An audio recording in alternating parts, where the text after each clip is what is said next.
stuck here. The cops won't bother me.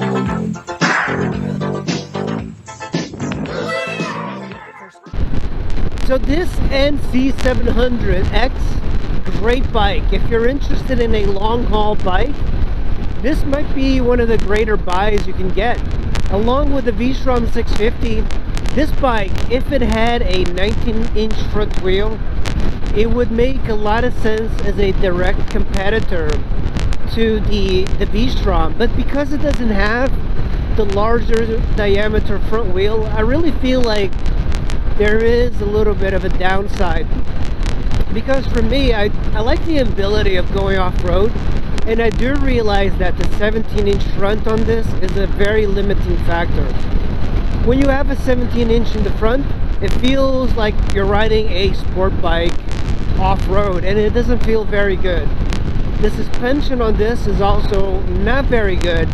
It's very budget, and when it comes to off-roading, it would be nice to have a little bit more adjustability when you're riding off-road.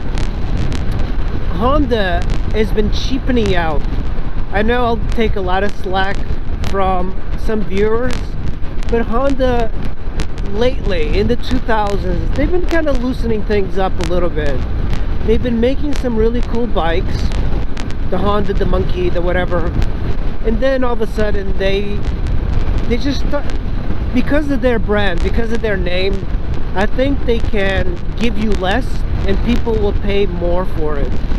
I think that's why Suzuki and Yamaha give you the best bang for the buck, because their resale is not as inflated as the Honda.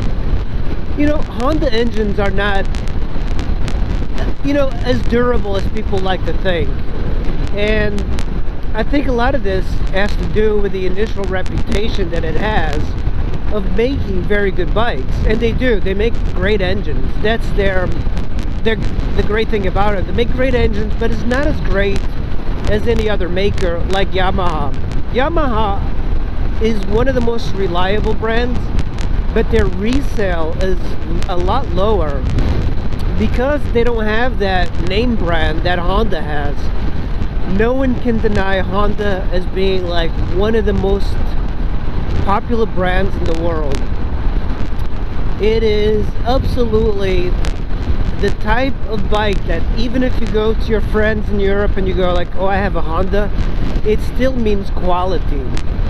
And this bike has got good quality, but they skip a lot on suspension, the fit and finish materials, and Yamaha does not, and gives you just a good of a bike when it comes to the engine, if not better. Their 4-cylinder engines that Yamaha makes are some of the better engines I've ever had.